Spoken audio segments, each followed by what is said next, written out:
Good morning students.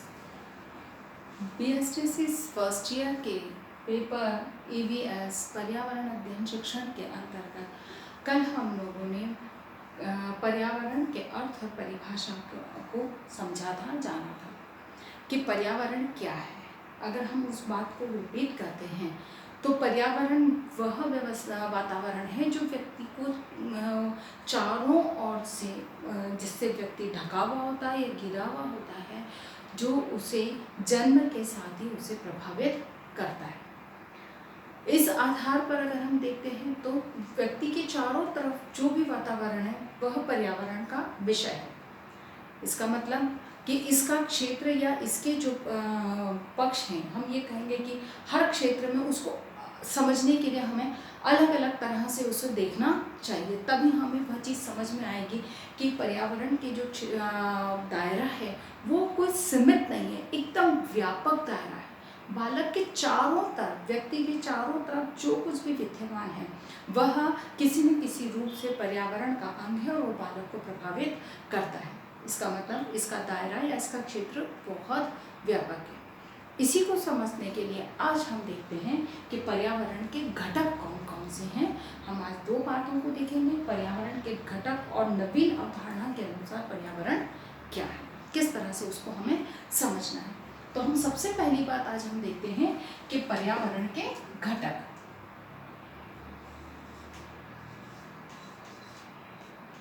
अब इसके घटक को अगर हम बात करते हैं तो इनके घटक को भी हम दो भागों में विभाजित कर सकते हैं। इसके दो भाग कौन कौन से हैं?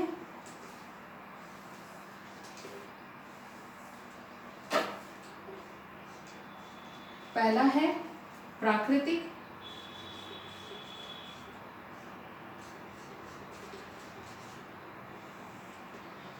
और दूसरा है मानव निर्मित।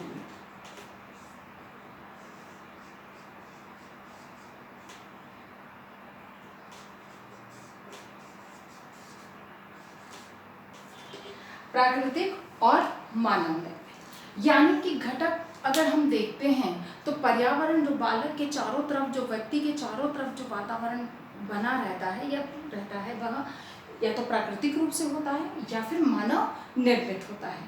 प्राकृतिक रूप से जो कि हमें स्वाभाविक रूप से हमारे चारों ओर विद्यमान होता है।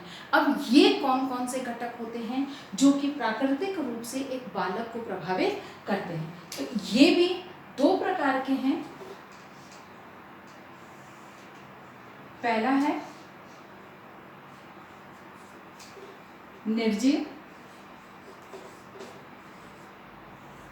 अब निर्जीव के अंदर क्या क्या आता है, कौन कौन से ऐसे तत्व हैं जो निर्जीव के अंदर आते हैं? हम हर वो चीज जो प्राकृतिक रूप से विद्यमान है और जो निर्जीव है, जिसमें कि जीवन व्याप्त नहीं है, वह समस्त पक्ष निर्जीव के अंतर्गत आते हैं। अब ये निर्जीव तत्व कौन कौन से हैं, निर्जीव घटक कौन कौन से हैं? जैसे भूमि,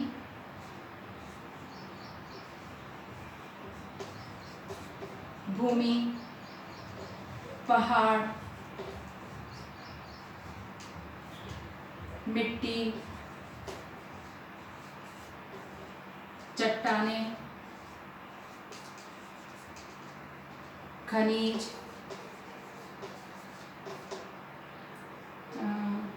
पानी,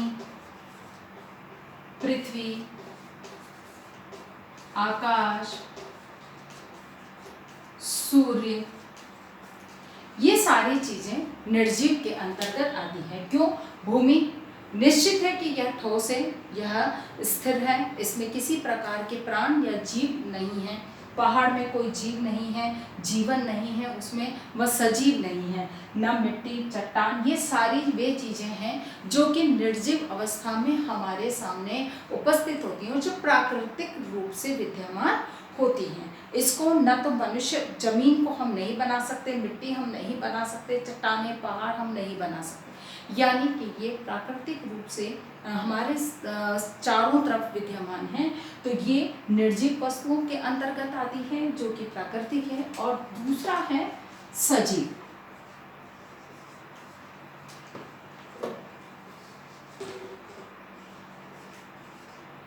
सजीव चीजें कौन कौन सी हैं? तो सजीव वे जिनमें कि जीवन व्याप्त होता है, जिसमें कि वो सजीव होते, सजीव अवस्था में चलते फिरते बोलते आवाज निकालते हैं, वे सजीव तत्व कहलाते हैं। अब ये सजीव तत्व कौन कौन से हैं? जैसे वनस्पति, अब उसमें पेड़ पौधे झाड़ियां आदि सारी चीजें इसके अंतर्गत आ जाती है। फिर बाद में है सूक्ष्म जीव, सूक्ष्म जीव, फिर पशु पक्षी, या यूं कहा जाए कि जीवन, जिसमें जीवन व्याप्त है वह समस्त चीजें इसके अंतर्गत आती है। इसमें जीवन के अंदर मानव भी आ जाएगा क्योंकि वह भी सजीव है। यानी कि पर्यावरण के अंतर्गत वे समस्त वस्तुएं, वे समस्त तत्व घटक आते हैं जिनमें कि जीवन व्याप्त होता है। दूसरे जो घटक है, दूसरा जो पक्ष है इसके अंतर्गत, इसके घटक के अंतर्गत, वह है मानव निर्मित, यानी कि मनुष्यों के द्वारा बनाया गया हर वो वस्तु पदार्थ जो कि व्यक्ति को प्रभावित करता है, व्यक्ति के लिए आवश्यक है, वे पर्यावरण के घटक कहलाते हैं। अब इसमें भी आप देखेंगे, इसमें भी दो प्रकार के तत्व हमारे सामने विद्यमान होते हैं। इसमें पहला घर परिवार,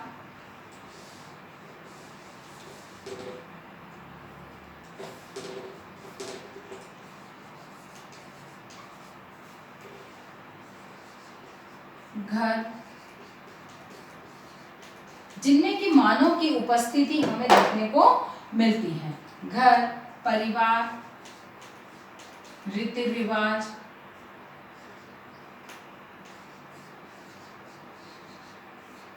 रीति रिवाज, रहन सहन,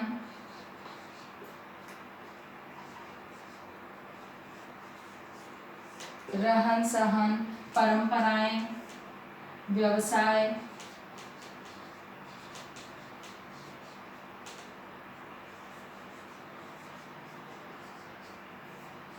व्यवसाय, मूल्य, मूलभूत सुविधाएं, मूलभूत सुविधाएं इसके अंतर्गत आती हैं। यानी कि मानव निर्मित भी दो हैं, जिसमें पहला है घर परिवार, जिसमें कि मानव की स्वयं की उपस्थिति किसी न किसी रूप से विद्यमान होती है। जैसे कि घर में निश्चित है, घर कब बनता है? जब कुछ सदस्य मिलकर, उस परिवार के सदस्य मिलकर रहते हैं, जिस भवन में, जिस आकृति के अंदर, वह घर है। परिवार के सदस्यों का होना अनिवार्य है। फिर रीति रिवाज, यानी कि जो परिवार के या समाज के लोगों के द्वारा जो अपनी परंपराओं का पालन किया जाता है, उसके रीति रिवाज, उनका रहन सहन, खान पीन, उनका पहनावा ओढ़ावा, सब कुछ इसके अंतर्गत, उनकी परंपराएं, मान्यताएं, मूल्य, व्यवसाय आदि सभी कुछ इसके अंतर्गत आते हैं, जिनका कि मानव स्वयं निर्माण करता है। दूसरा जो इसके अंतर्गत है, वे जो कि मानव जिनका निर्माण करता है, उसमें वस्तुएं, पदार्थ यानी कि सामग्री के उसके अंतर्गत आता है, जिसमें भवन, सड़कें,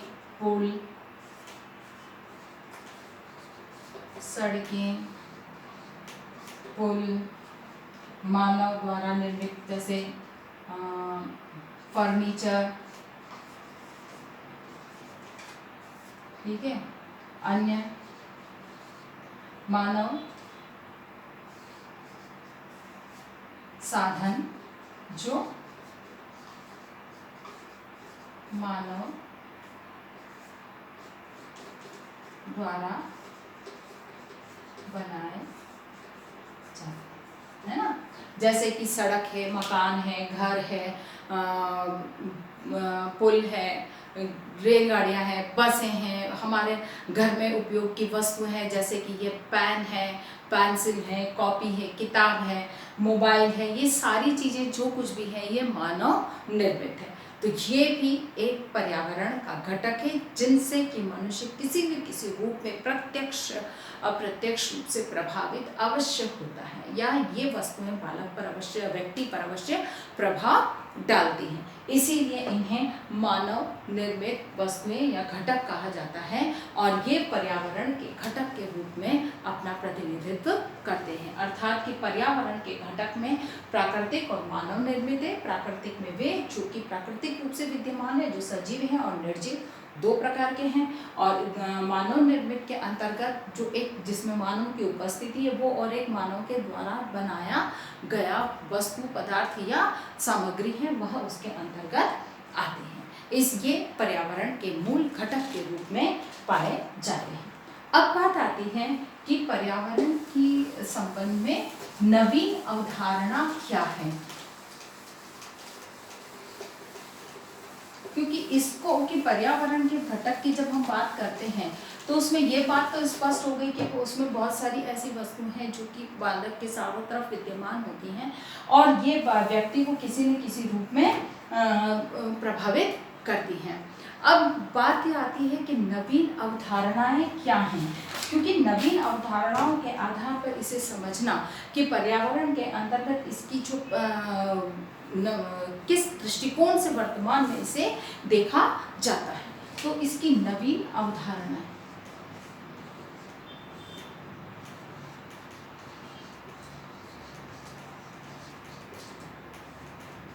नवीन अवधारणा की जहाँ तक हम बात करते हैं तो उसके अंतर्गत हम निम्न रूप में इसको देख सकते हैं कि इसके अंतर्गत मूल रूप से कौन कौन से ऐसे बातें हैं जिसको कि सम्मिलित किया जाता है या सम्मिलित करना अनिवार्य होता है। तो सबसे पहली चीज इसके अंतर्गत आती है आधुनिक सभ्यता को स्पष्ट करना।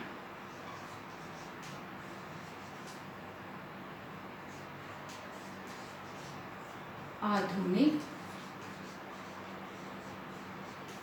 सभ्यता को स्पष्ट करना, ठीक है ना।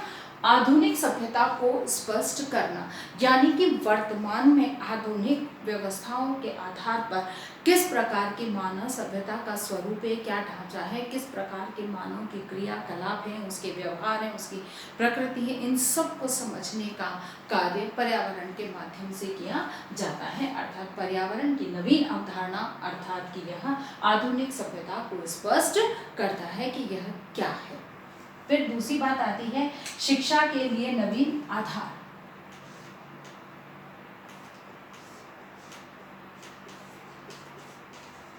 शिक्षा के लिए नवीन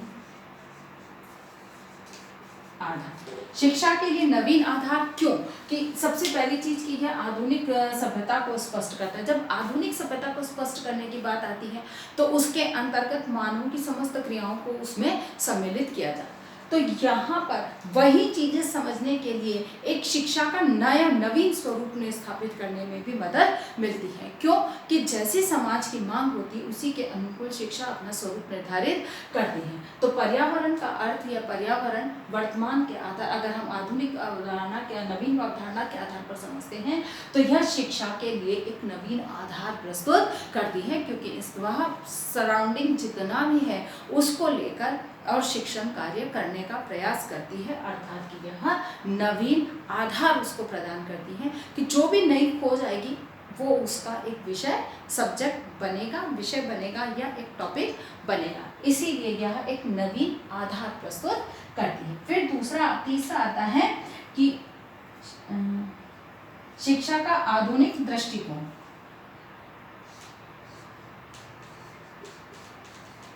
शिक्षा का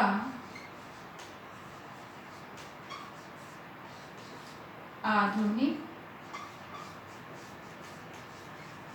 दृष्टिकोण, क्योंकि आधुनिक दृष्टिकोण को भी समझना बहुत अनिवार्य है, क्योंकि वर्तमान में क्या सोचे, किस तरह की विचारधारा है, क्या देखा जाता है, क्या समझा जाता है, इसको समझने या जानने के लिए भी आप एक नवीन दृष्टिकोण का होना बहुत अनिवार्य है।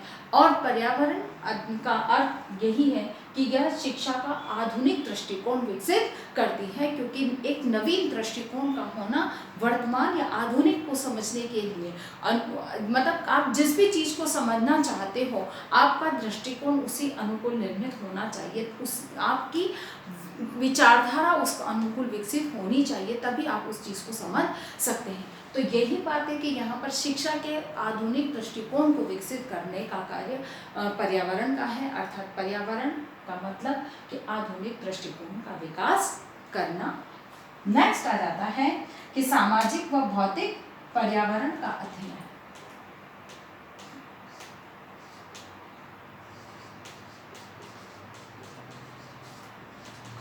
सामाजिक व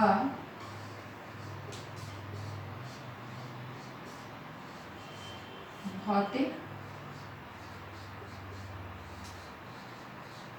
पर्यावरण का अध्ययन, ठीक है ना।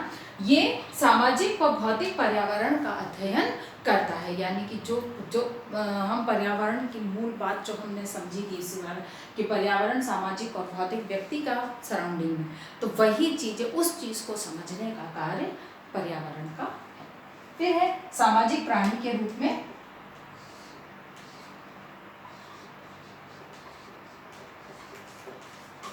सामाजिक प्राणी के रूप में मानव, यानी कि पर्यावरण अध्ययन में एक चीज ये भी है कि वह व्यक्ति का जो निर्माण है, यानी कि वो उस बालक को इस तरह से शिक्षित करती है या इस तरह की सूचनाएं बालक तक पहुंचाती है जिससे कि उसमें सामाजिक प्राणी के गुणों का विकास हो सके, कि एक सामाजिक व्यक्ति में किस प्रकार के गुण होने चाहिए, उनके विकास में यह अपनी भूमिका निभाती है। यानी कि आप अगर इनको ध्यान से समझें तो जितने भी घटक की हमने बात करी अभी, वो सारी चीजें इसके अंतर्गत सम्मिलित होती हैं, आधुनिक दृष्टिकोण को प्रस्तुत करती है प्रत्यक्ष इस अप्रत्यक्ष रूप में, जिससे कि बालक के संपूर्ण विकास में सहयोग मिल सके। अंतिम बात जो इसमें आती, मानवीय संबंधों का अध्ययन। मानवीय संबंधों का अध्ययन, ठीक है। यह मानवीय संबंधों का अध्ययन भी करता है, यानी कि इसमें मानवीय संबंध किस प्रकार से निर्मित होते हैं, किस तरह के होने चाहिए, कैसे होते हैं और मनुष्य किस तरह से इनका निर्माण करता है, इन सब की जानकारी इसके माध्यम से बालक तक पहुंचाई जाती है। कहने का मतलब ये हो गया कि नवीन अवधारणा के अनुसार बालक के सर्वांगीण विकास में पर्यावरण अपनी महत्वपूर्ण भूमिका निभाता है। आशा करती हूँ कि मेरी आज की ये सारी बात आपको समझ में आई होगी। पर्यावरण के घटक और नवीन अवधारणा को हमने आज समझा और ये बात आपको अच्छे से समझ में आई होगी।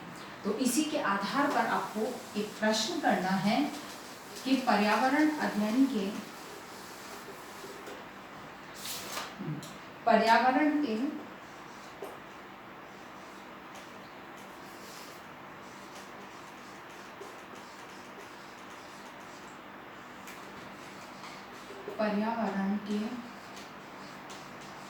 घटक को स्पष्ट कीजिए एवं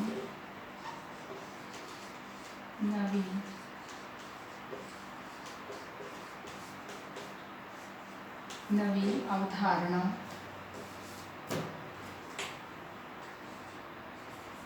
की चर्चा की। एक तरह से आपके इसमें दो प्रश्न हैं कि पर्यावरण के घटक को स्पष्ट कीजिए और दूसरा आपका आ जाता है नवीन अवधारणा को स्पष्ट कीजिए। अपनी बात को समाप्त करने से पहले कोविड-19 की इस महामारी के दौर में अपने आप को सुरक्षित रखें। बहुत अधिक आवश्यकता हो तो ही घर से निकलें। घर से बाहर निकलते हैं तो मुंह पर मास्क लगाएं, सोशल डिस्टेंसिंग का पालन करें, अपने हाथों को सैनिटाइज करते रहें। स्वस्थ रहें, सुरक्षित रहें। धन्यवाद।